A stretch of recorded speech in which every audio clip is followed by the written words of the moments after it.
Welcome to another exciting episode of Humanity 8.0, a podcast where we talk about our post-truth present and our transhuman future, with the aim of sketching out the outlines of what awaits us in the years and the decades ahead of us.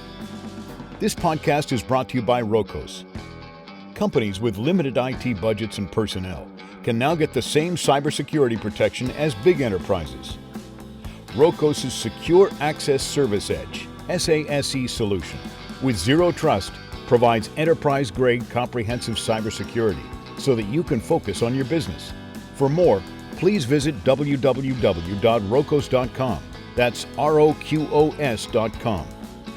And now, here's your host, Dr. Ahmed Bouzid, founder and CEO of Witlingo.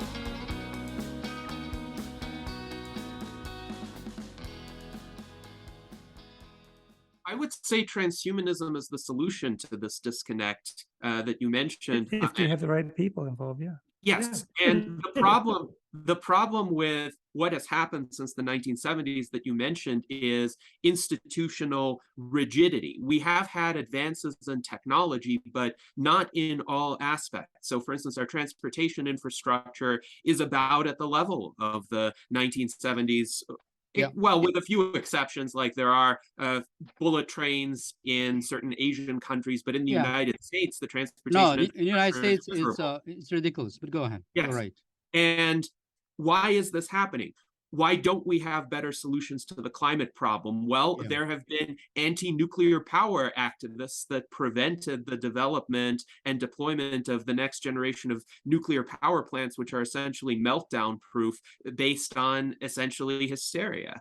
And we have had so many other situations where new construction, new research, new deployment of technologies and infrastructure were blocked by a coalition of special interests who were benefiting from the status quo and activists who were guided by certain postmodern ideologies. They thought they were doing a good thing by protecting values X, Y, or Z, but what they ended up doing was stagnating the broader society. So this postmodern paradigm of the late 20th century really brought about what economist Tyler Cowen calls the Great Stagnation, with a few exceptions, such as fields like information technology, artificial intelligence, somewhat in biotechnology, though that has been slowed down by regulatory restrictions, like the US Food and Drug Administration requires the creators of new medicines, new treatments to, on average, go through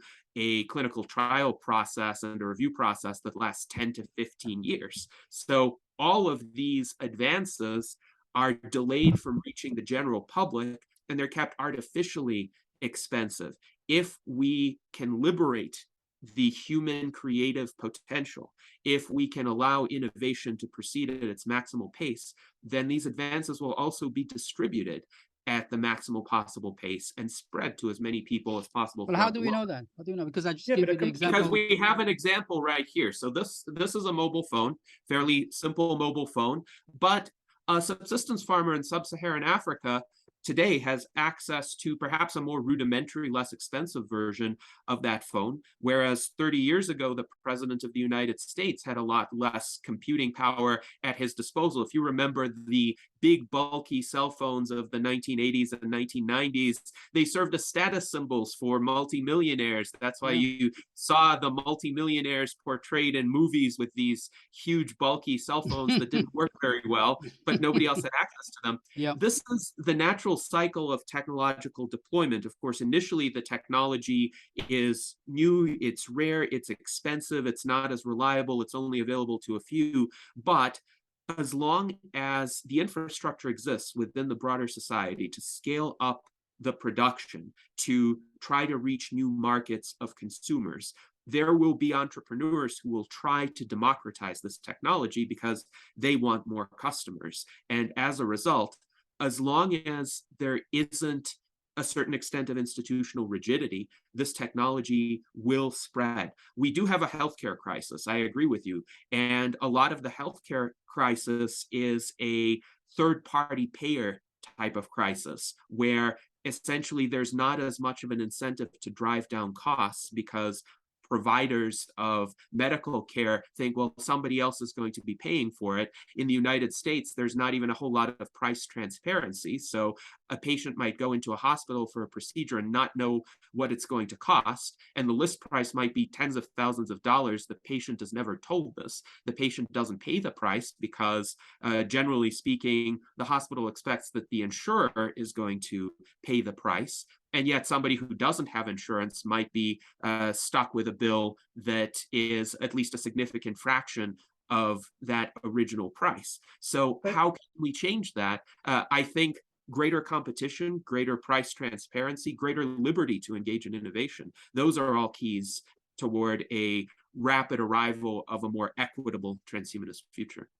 Mm-hmm. Okay, and go ahead, Joe. Also, Ahmed, even your golden age of America in the 70s, was full of suffering, and was a culture driven by deathism and survival and greed, and is in fact the culture that established all the trends that are carrying out today. So these so-called golden ages were never that golden. And yes, income inequality is a problem, but the core problem is separation between human beings, that people don't feel other people and people don't care about other people because they're so busy trying to survive death themselves, and they just can't feel, because the suffering has been going on for so long. So, Got it. So let me, the socialist models only work if people actually care about each other. Got it. Okay. Makes sense. Let me just make clear that I don't believe in golden eras. I don't believe in fundamentalism in that sense. Like, oh, the 70s were great, all the 50s were great. No, all I'm saying is there was a point in time, in 1979, 1980, 81, where there was divergence, right? And I wish we hadn't had that divergence. That's all I'm saying. Anyway, Andrea, go ahead. Yeah, no, I mean, a few points. One, the political instability today that we're seeing in 2020s was predicted in the 70s by some mathematicians, and they proposed that society would become more unstable because of three fundamental drivers. One, the creation of elites, billionaires.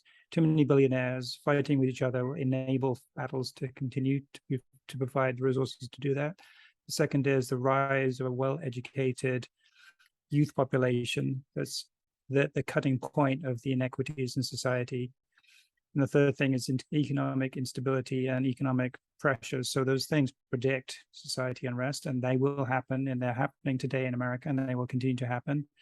That's how society is going to correct this imbalance, just like they did after the Industrial Revolution. And so transhumanism is going to be thrown into that muddle of redefining what society is, because society ain't working right now for most people. And that's the bottom line. When it gets painful enough for the bottom classes to rise up, they will rise up. Yeah. And so the first Joe, wave will be eliminated, and then it'll go on. Yeah. Just to piggyback on that. So I think you're right, Joe, when you say that if people had more empathy with each other, there was more connectedness. There was more, like I live in the suburbs here. I wouldn't call the street where I live in a community, right? I know a couple of people here and there, but it's not a community, right?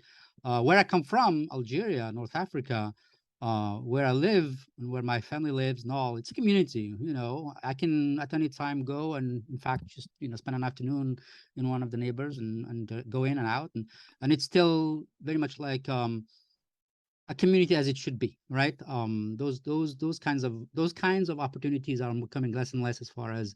Anyway, the point is that all of that, in my opinion, or some of that atomization of society was a result of the economic structure, obviously, right? So you need folks to. In fact, I don't think we could have had the 80s with all that prosperity without people being scared shitless of losing their job. They got to stay in that job because their healthcare is tied to their job, and they need to take care first and foremost of their family. And they need to, and they get up in the morning, go to the office. They hate their job, but they need to put up with it, and they come back home and they drink themselves into oblivion because they hate everything about their life, and they live in a suburb where it's not, and so on and so I think forth. that seems to be a more anecdotal experience rather No, than a broad survey of what's happening no, in society. maybe it's my life, but anyway, my point is that if you look at the median income right now as it is in terms of dollars, it is less than it was in the back in I don't know, where a family could live on one parent, where the husband, where whatever, there was a family and it was stable and so forth. So my point is it really, Joe, I'm addressing this to you, is it because of those very concrete pressures, economic pressures and so forth, that are not anecdotal, by the way? There are surveys that show, in fact, that people are suffering, right? They do have to take two jobs. They, the family is split, and the divorce rates and suicide rates are high because of these economic pressures that are sort of the consequence of, let's call it high, I don't know, I don't want to create labels, capitalism and its hyper-capitalism, right? Where it's all about profit, quarter over quarter show the right optics and so on, and then human beings become commodities, and then you create the society that is atomized and so forth. So my point really is this: I see your point, I understand your point, right? That if the compassion and so forth, if we shared this drive as human beings to to live and support each other and so forth, but isn't it the atomization and the dissatisfaction due to more concrete factors? And I do understand they're not exclusive. Yeah, I agree with what you're saying, and I agree with what Andrea is saying. My argument to you is your aperture is way, way too small. And that's what transhumanism addresses.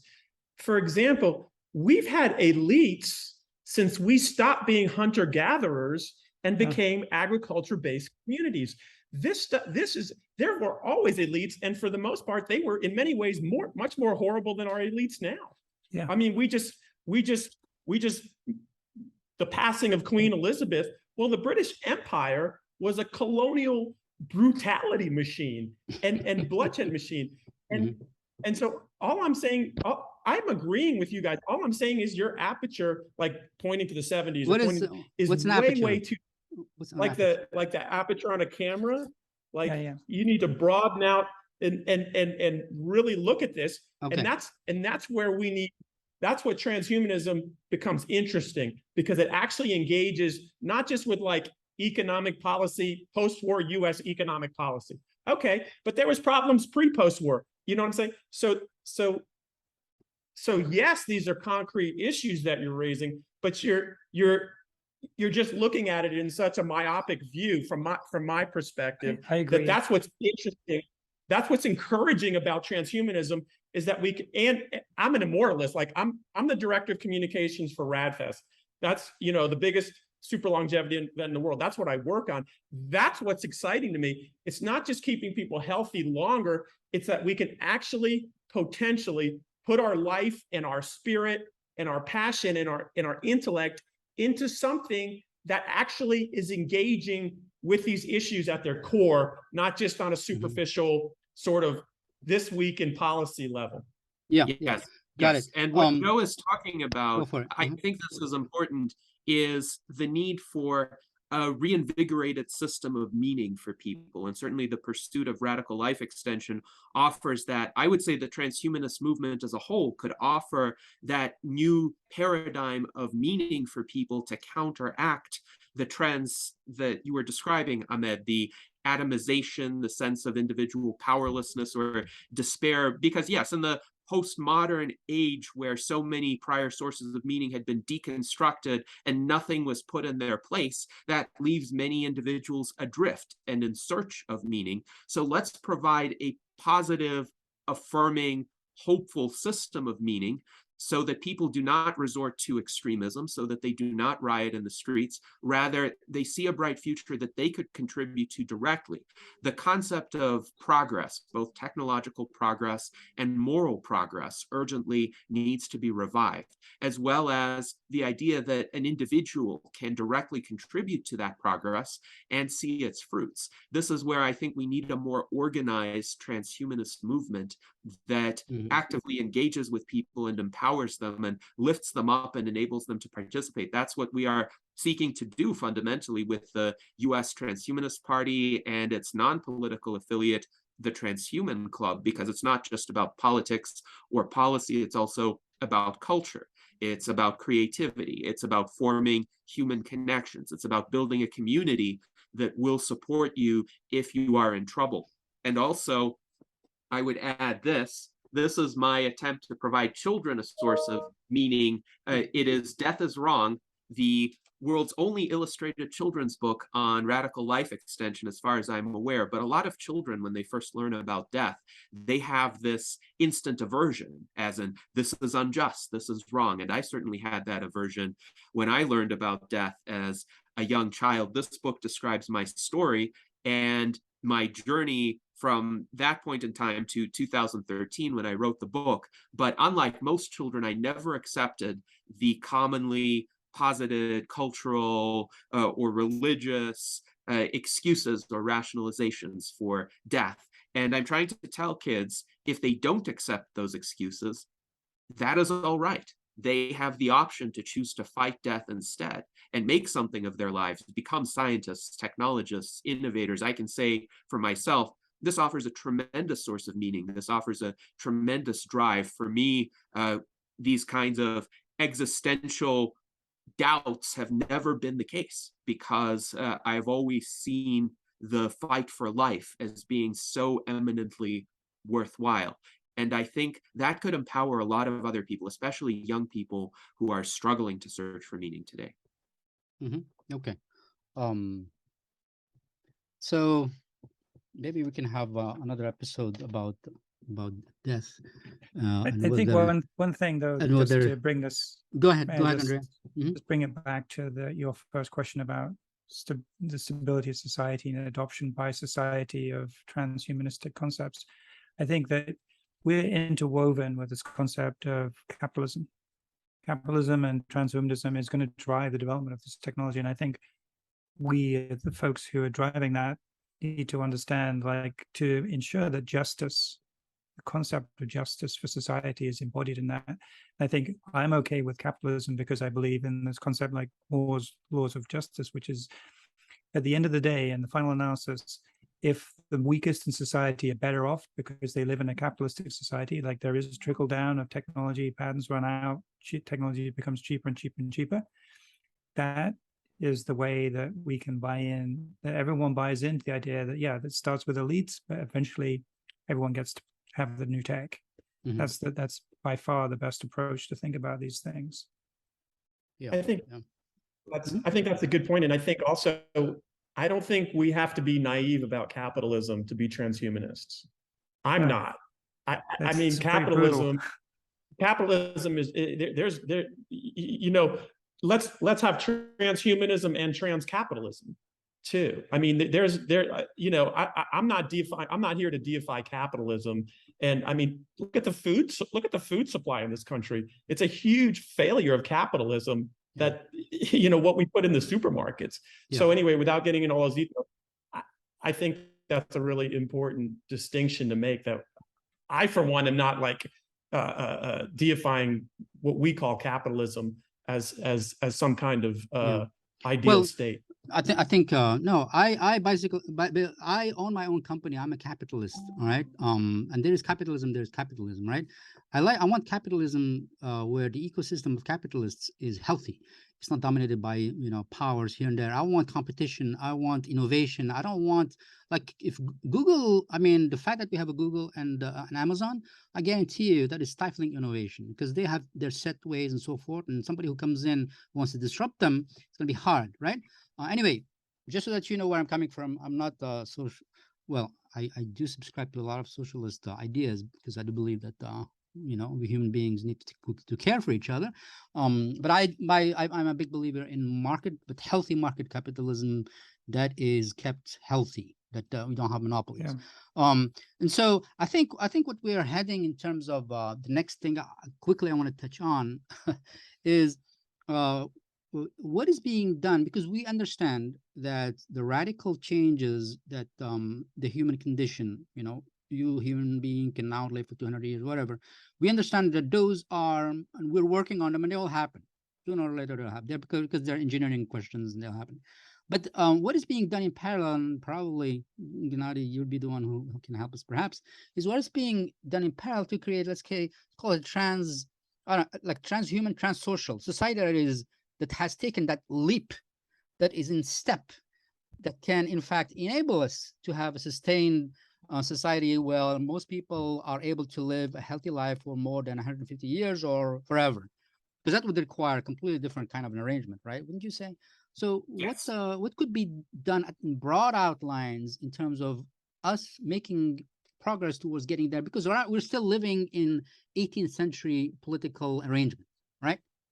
Yes. So this is one of the main areas of focus for the US Transhumanist Party, to prepare societies for the transition to a situation where technologies enable far longer lifespans, greater material abundance, and different ways of relating to one another as human beings.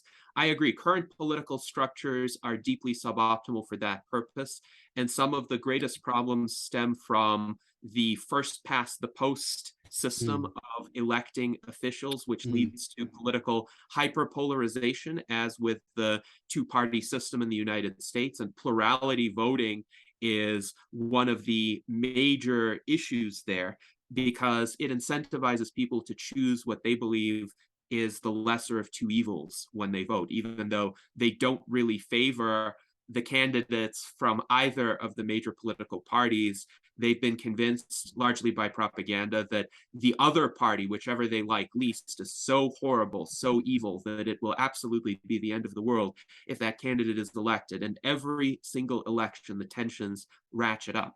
So there are different voting mechanisms that could moderate those tendencies. For instance, ranked preference voting or ranked choice voting, which would allow people to vote not just for one person, but to rank order all of the candidates who are running in order of preference. So if they think they really like one particular option from a minor political party, they don't think that option will win necessarily, but they still want to register their preference, they could put another option in second place and another option in third place, and perhaps the candidate from the major party whom they like least would be in last place, and the candidate from the other major party would be in second to last place. And there's an instant runoff process that happens where the candidate who gets the least first choice votes gets eliminated, and that person's the second choice vote of the people who voted for that person as their first choice will then get assigned as the first choice. How would that make things better for us? Is this that people would make things Yes, that would make things better, because people will be able to vote according to their conscience. They're not going to say, oh, this is a nice candidate, but he's not going to win, so I'm going to be more pragmatic and vote for the lesser of two evils. So I actually think a lot of the suboptimality in our society is due to people being resigned to that suboptimality and thinking that's the only way to go to avoid a worse outcome. So if we can have structural reforms like ranked preference voting that would allow people to see that they really do have a choice, they really do have the option to just state what they genuinely believe in and hope that that changes the system. One, they will feel a lot more empowered. Two, the stranglehold that the leading political forces have on our societies will be loosened greatly. Okay, I like that. A concrete example or a tip. Andrea, did you want to react? Yeah, I mean, I think from my perspective, there should be maybe three things we should do. One is everyone's technology. When you're bringing new technology in, you need to understand how people are going to misuse it. So this is usually called like a red room session, where you go in and people attack it and figure out all the bad things you never thought about when you're trying to bring it to market could do. You do that. We need to be very critical, understand people's concerns, and acknowledge them. There's risk in all new technology. So do a really good job of understanding all the bad things that could happen. Second thing is you need to educate people. People are scared of things they don't understand. And that's what, fear is one of the strongest motivators of human behavior. So you absolutely have to You have to educate. I mean, most of what we're going to be doing is simply explaining to people how it's not going to be a threat to them. If people perceive that it's going to make their lives worse, or that they're going to make elites even more elite, it's going to turn the vast majority of people off. And the third thing is you have to give it to the people. Like the stuff I'm developing, it's focused on public health, it's precision public health. That's where real change can happen. And I think, look at this through the lens of society. Otherwise, it's going to get kicked out from society, and it's just going to end up in some weird Chinese lab, kind of stereotypical, apologies for using a stereotype, and come on the black market in ways that we don't want as a society. So it's those things. Anticipate, educate, and get it into the hands of people who really need it. Okay. And Joe, your thoughts? Leadership. Communication. A more holistic conversation. It's impossible to speak intelligently with real meaning about these things in such a narrow, broken down way. And so some of the transhumanists are very guilty of dehumanizing our own future. That does not help. But honestly, I think it takes a different kind of communication than what we're. So you would agree? So Joe, you would agree that putting on a table the notion of immortality is going to be very disturbing to a lot of people, and therefore, perhaps, tell me if I'm wrong. Therefore, you, Joe, who believe in it. I mean, you have thought through things and gotten to a point where you have been convinced that this is the right thing. Same thing with Gennady, right? Maybe Andrea, maybe the same thing. Do you think that because the idea is radical, right? At least it seems to me that one needs to be very patient with us folks who are still living in the 19th century. Well, to me, because transhumanists are very impatient. I'm in a more or less, but there's really no point in talking to people about immortality. Again, if you're not taking it a holistic context, which means I have passion for you to live. It's just again, we need so I'm here to talk about immortality, but I'm also here to talk about the value of your life and the value of all of our lives, and that we have to increase the value of human life in this society for this society to function more justly. And so, I just want to I want to put in a pitch for RadFest, which is the super longevity event that I'm the communication director for. It's October 6th through the 9th in San Diego. These are some of the times where people actually come. I live in San Diego. Send me an invite. Actually, I will. I definitely will. Love to see you there.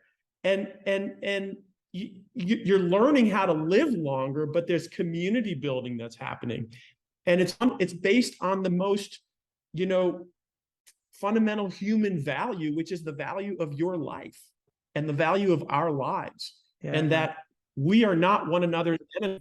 Death is our enemy. So that's where you're kind of missing it, Ahmed, is we need a big idea. And we need an enemy that isn't you and me. And if that gets the venture capitalists, the billionaires, the elites funding the stuff, funding my research, then cool. It helps. Okay.